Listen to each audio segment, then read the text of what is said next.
Hazırda Azərbaycanın işğaldan azad edilmiş Cəbrayıl rayonundayıq. Bugün, yəni iyunun 3-də Prezident Administrasiyasının təşkilatçılığı ilə ölkədə fəaliyyət göstərən siyasi partiya liderləri, politoloqlar, siyasi şərhçilər, millət vəkilləri, eləcə də media nümayəndələrinin 7-ci Qarabağ səfəri təşkil olunub. Səfər çərçivəsində səfər iştirakçıları əvvəlcə Füzuli rayonunda Azərbaycan Mina Təmizləmə Agentliyinin həyata keçirdiyi mina təmizləmə prosesini yaxından izləyiblər. Daha sonra isə Cəbrayılda və Zəngilanda görülən quruculuq və abadlıq işləri ilə yaxından tanış olublar.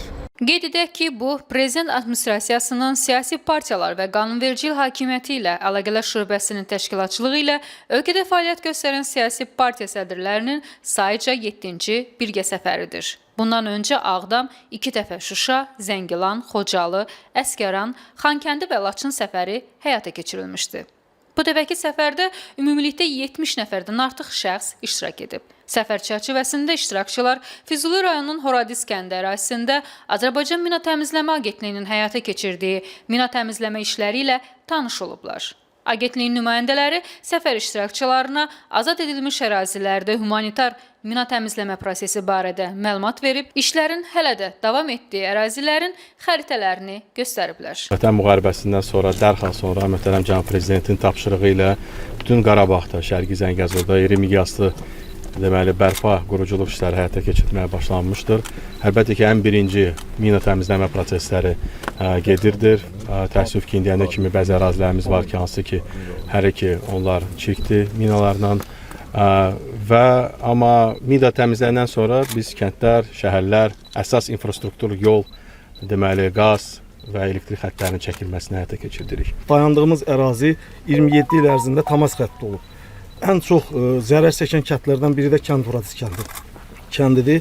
Bu ərazidə demək olar ki, bütün ərazi minalanmışdı.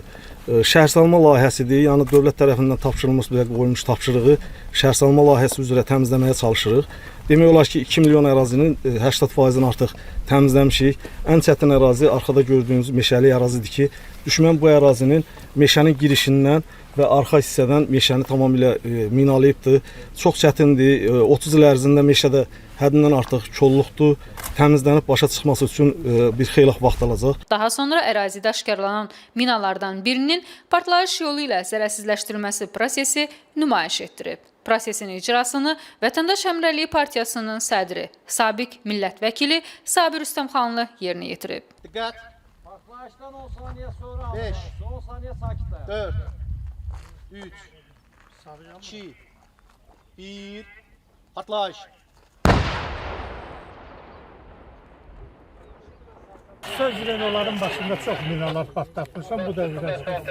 Allah ömür versin sizə. Daha sonra səfər iştirakçıları üçün Cəbrayıl və Zəngilan rayonlarında Azərbaycan Respublikası Prezidentinin xüsusi nümayəndəliyi tərəfindən Cəbrayıl şəhərinin giriş hissəsində işğal zamanı düşmənin dağıtdığı evlərin qalıqları, Cəbrayıl şəhər yaşayış kompleksi, həmçinin şəhərin baş planının təqdimatı keçirilib. Səfər iştirakçıları həmçinin Cəbrayılda yerləşən Araz Vadisi İqtisadi Zonası Sənaye Parkı haqqında geniş məlumat əldə ediblər. 4 oktyabr tarixində cənab prezident tərəfindən yaşayış kompleksinin ilk sakinlərimizi qəbul etmişik və hal-hazırda bizim burada 33 binadan ibarət 712 mənzil tikilib. 512 sakinimiz artıq, 512 ailəmiz, 2293 sakinimiz var və hal-hazırda yaşayırlar. Şəhərdə ilkin zəruri infrastruktur hər biri yaradılıb, insanlar üçün zəruri olan hər bir şey yaradılıb və sakinlərimizin istifadəsinə verilib. Yaşayış kompleksimizdə tikinti işləri tamamlanıb, yaxın zamanlarda inşallah tikinti başa çatdıqdan sonra orada köç olacaq. Bizim sakinlərimizin əksəriyyəti %90-ı şəhərdən, Bakı şəhəri, Sumqayıt, Abşeron rayonlarından gəlir və insanlar 30 il sonra köç edərkən bütün infrastruktur obyektləri hamısı işlək vəziyyətdə olmalıdır və onların ehtiyacları qarşılanmalıdır. Bu səbəbdən arxada gördüyünüz restorandır, aptekdir, kişi salonu, qadın salonu, uşaqlar üçün dəftər ləvazimatları, yəni bütün infrastruktur burada yaradılıb ki, hansısa fərqi hiss etməsinlər. Əsas supermarketlərdir, obo market, bazar store, yəni böyük supermarket, hətta şəhərdəkilərdən heç də ölçülərinə görə geri qalmır, ən böyüklərdir. İcazənizlə indi biz tekstilliyə gedək.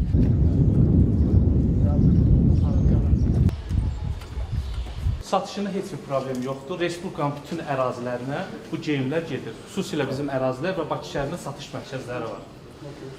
Satışda problem yoxdur. Əlbəttə ki, tekstillə təkcə yekunlaşmır və digər ərazilərlə. Bura məfrud düşman tərəfindən tam dağıldığı üçün yeni məkanlar, yeni zavodlar, yeni deməli müəssisələr onlar tədricə formalaşır və tikilir. Siyasi partiya sədrləri ilə birgə səfərdə iştirak edən Prezident Administrasiyasının siyasi partiyalar və qanunvericilik hakimiyyəti ilə əlaqələr şöbəsinin müdiri Ədalət Vəliyev siyasilərin qarşısında çıxış edərək Prezident İlham Əliyevin təşəbbüsü ilə ölkədə təşviq olunan siyasi dialoq mühiti çərçivəsində ötən dövr ərzində görülmüş işlər haqqında geniş məlumat verib. Ədalət Vəliyev həmçinin Cəbrayıl sakinləri ilə görüşüb, dövlətin işğaldan azad edilmiş ərazilərdə apardığı möhtəşəm quruculuq siyasətindən danışıb.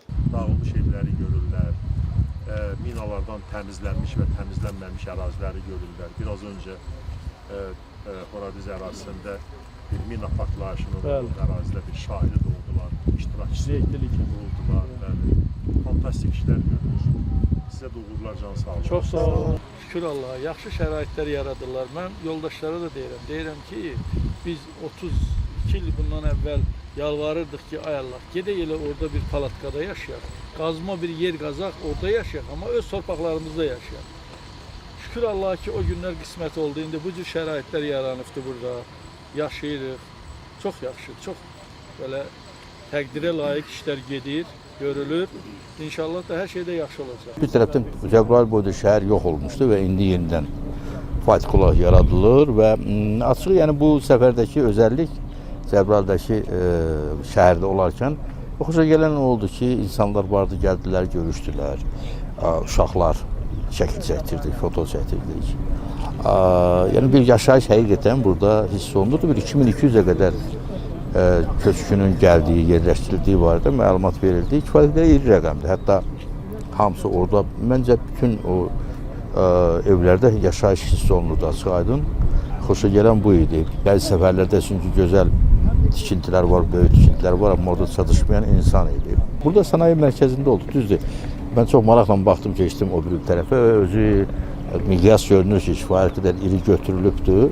Amma hələ burada müəssisələr işə başlayacaq inşallah. Bir daha təkrar edirəm, əlbəttə ki, bir tərəfdən xeyli işin görülməsini görməmək və qeyd eləməmək olmaz, amma hələ daha böyük işlər də buradadır. Mənə elə gəlir ki, demək, bu səfərlər barədə bir ciddi bir konferans keçirmək gözə yaxşı olar ki, elə bu qaydılan yerlərdən birində, məsələn, Laçında ola bilərdi ya başqa və bunların ciddi bir müzakirəsi orada təkliflərdə, qeydlərdə özünün əksini tapardı. Oradan da hər dəfə işğaldan azad olmuş torpaqlara gələndə insan sevinməyə bilmir, ürəyi dağa dönür, necə deyərlər. Çünki uzun illər həsrət var idi, bu torpaqlar işğal altındaydı.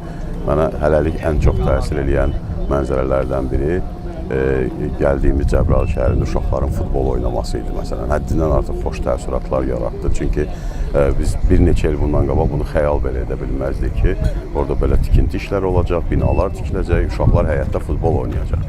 Oradan da həddindən artıq xoş təəssüratlardır, xoş görüntülərdir. Çox böyük işlər görülür, görünən odur. Amma bundan da daha çox vəsait xərcləməyə lazım gələcək. Çünki hələ işlərin başlanğıcındadır. Bura 100 minlərlə insanın köçməsi, ümumiyyətlə işğaldan azad olmuş ərazilərə nəzərdə tutulubsa, bundan daha çox infrastruktur layihələrinə, bundan daha çox binaların tikilməsinə vəsait xərclənəcək. Və əsas məsələlərdən biri ondan ibarətdir ki, köçən əhalinin iş yerlərindən təmin olunması məsələsi artıq indidən düşünülür ən azından bu haqda. Bu haqda müəyyən işlər görülür bu yaxınlarda. Biz bir neçə dəqiqə bundan öncə Araz Vadisi iqtisadi zonasında da olduq. Orada onlarla şirkətin qeydiyyatdan keçdiyini, təqribən 2000-ə yaxın iş yerinin yaranacağı ilə bağlı bizə məlumat verdilər. Yəni hər şey bu qaydada getsə, həm paralel olaraq həm köç, həm də işlə təminat, məskunlaşma ilə bağlı məsələlər paralel həllini tapsa, mənə elə gəlir ki, işğaldan azad olmuş bölgələrimiz gələcəkdə iqtisadiyyatın yeni lokomotivinə çevrilə bilər. 7-ci dəfədir biz Qarabağa gəlirik, səfər edirik və hər dəfə də yeni uğurların burada inkişafını gördük, yeni uğurlara imza atılmasını görürük. Abadlıq quruculuq işləri dayanmadan gedir. Yol boyu gördünüz hamınız ki, hər yerdə canlanma var, iş gedir və insanlar öz ata-baba torpaqlarına qayıdır. Biz elə Cəbrayılda olarkən yerli əhali ilə də söhbət elədik. Orada təxminən 2000-ə yaxın insan artıq Cəbrayıla dönüş edibdir və çox razıdırlar və eyni zamanda arzu edirlər ki, digər, yəni soydaşlarımız da öz torpaqlarına qayıtsın. Amma bunun üçün zamana ehtiyac var. Yəni siz bizimlə birlikdə gördüyünüz minaların partladılması ilə bağlı və minaların təqdimatı məsələsində və mina təmizləmə ANAMAN əməkdaşlarının dediyinə görə onlar qarış-qarış, addım-addım, santimetr minaları təmizləyirlər və həddən çox minalar hələ də var. Ona görə də yəqin ki, bu ərazilər minalardan təmizləndikdən sonra hissə-hissə köç davam edəcək. Biz burada müşahidə elədik, quruculuq, abadlıq işləri görülür. Bu da insanda bir qürur yaradır. Və təbii ki, bütün bunları yerinə yetirən insanlara minnətdarlığımızı bildiririk. Və düşünürəm ki, yaxın gələcəkdə Qarabağın siması tamamilə dəyişəcək. Biz bir yanda xarabalıqlar görürük, ermənilərin əməlidir. O birisi yanda isə öz millətimizin əməlini görürük. Bu da abad binalar, müasir binalar və belə deyək ki, yeni qurulmuş infrastrukturdur.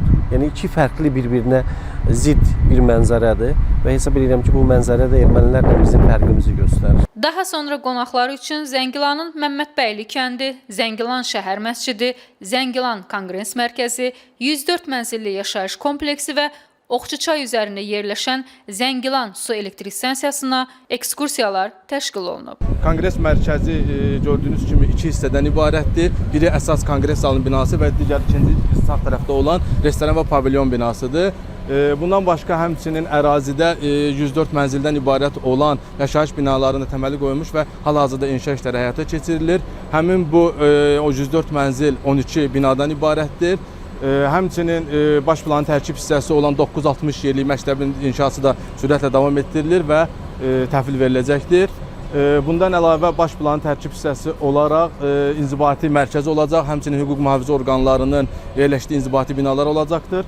Və həmçinin istərdim indi Konqres mərkəzi haqqında sizə qısaca bir məlumat verim. Konqres mərkəzinin əsas binası 596 yerlik nəzərdə tutulmuşdur. Həmçinin burada beynəlxalq və yerli tədbirlərin təşkilatçılıq işlərinin keçirilməsi planlaşdırılır. Konqres mərkəzində həmçinin ikinci mərtəbəsində konqres zalına xidmət göstərən 3 ədəd tərcümə otağı, audio-video müşahidə aparatorlarının istifadə edəcəyi nəzarət məntəqələri, həmçinin iclasları yerləşməkdədir. Digər restoran pavilyon binası isə 240 qonaq sayılıq qonaqları eyni zamanda qarşılamaq üçün nəzərdə tutulmuşdur. Həmçinin restoran pavilyon binasının içərisində xüsusi qonaqların qarşılanması üçün də gözləmə otaqları da mövcuddur. Burada artıq biz bir neçə şəhərsalma beynəlxalq şəhərsalma forumu keçirmişik.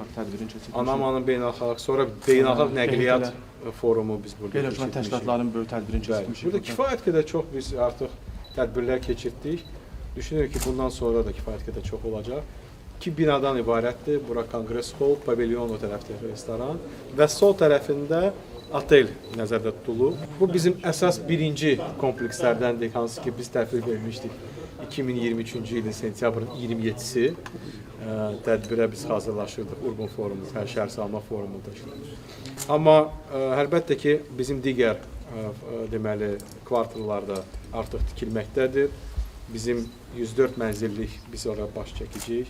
104 mənzillik bir kvartal artıq yekunlaşmaq üzrədir. Onun yanında gözəl bir məktəb var. İndi hamımız buradayıq, o məktəb barədə də bir məlumat verim. O yumru şəklindədir. Zəngilan su elektrik stansiyası 2023-cü ildə ikincisinə başlanılıb.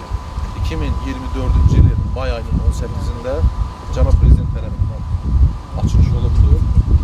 Deməli, stansiya haqqında sizə qısa bir məlumat vermək istəyirəm. Deməli, Zəngilan rayonunda, deməli, Oxçuçay üzərində, Oxçuçay Arat çayının sol qolu olaraq, deməli, burada 4 ədəd kaskad tipli stansiyalar tikilir. Deməli, bizim 4 ədəd kaskad tipli stansiyaların baş su qəbul edici qurğusu var.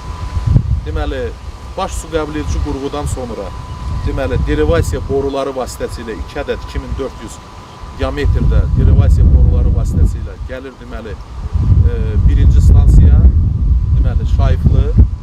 Şayıflıdan sonra gəlir ikinci stansiya Sarıqışlar. Sarıqışlaqdan sonra gəlir 3-cü stansiya Zəngilan, hal-hazırda dayandığımız yerdir. Və Zəngilan su elektrik stansiyasından sonra aşağıda bir dənə də stansiyamız var, Cahangirbəyli su elektrik stansiyası. Deməli, bu 4 stansiya kaskad tipli stansiyalardır və hər bir stansiyanın gücü 10.5 megawattdır.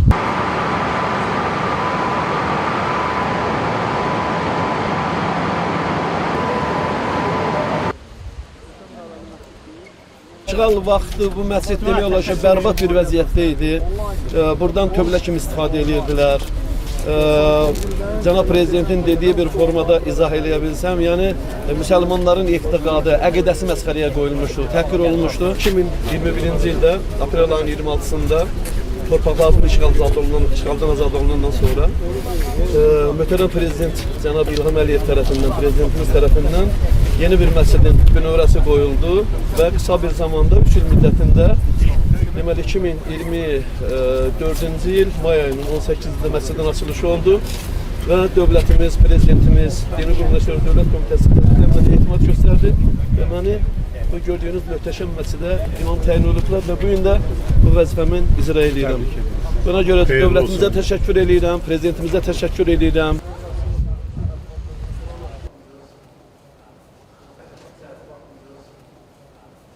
Bismillahirrahmanirrahim. Elif lam mim.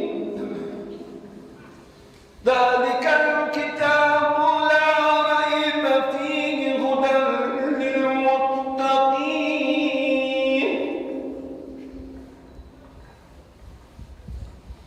الذين يؤمنون بالغيب ويقيمون الصلاة ومما رزقناهم ينفقون. Şərqi Zəngəzurda və Qarabağda Azərbaycanın böyük qələbəsindən sonra başlanan quruculuq işlərinin bir xəttidə bir çox mühüm ayrıca qeyd olunmalı cəhəti də bizim dağıdılmış və təhqir olunmuş dini ocaqlarımızın bərpasıdır. Bərpası və yeni dini ocaqların tikilməsi. Bugün biz burada Zəngilan məscidindəyik, yeni məsciddəyik. Azərbaycan Prezidentinin tapşırığı ilə tikilib. Çox möhtəşəm bir məsciddir. Bütün belə bir doğrudan da bir ruhani bir hava var burada, bir ilahi seyir var bu məscidin divarları arasında. Bu biz millət olaraq bizim torpağa bağlılığımızı, ondan sonra qurulmuş ya insan əli ilə yaradılmış nə varsa evlərimiz, məktəblərimiz, qəbristanlarımız, məscidlərimiz, onun qorunmasının nə qədər zəruri olduğunu bu məscidin divarları arasında insan bir daha dərk edir. Ona görə biz bugün Qarabağa gəlmiş siyasi partiyaların nümayəndələri bir yerdə Qarabağa gəlmişik. Cəbrayılda olduq. Cəbrayılın kəndlərini gördük. Sonra gəldi Ali kənd. Bir dəfə də görmüşdük. İndi xeyli dəyişilib. Zəngilan kəndidir. Bugün də Zəngilan şəhərinin özünü ziyarət edir, özünə baş çəkilir. Yəni bu görülən işlər qısa müddətləri çox möhtəşəm işlərdir. Bu köməksiz, heç bir kənardan bu riyakar dünyanın yəni bütün şeylərini görə öz gücü ilə, bütün pisliklərini görə öz gücü ilə torpağını bərpa edən bir xalqın, bir millətin qüdrətini, gücünü göstərən məsələlərdir bunlar. Ona görə də qürur duyur insan gələndə hər dəfə bura baxanda.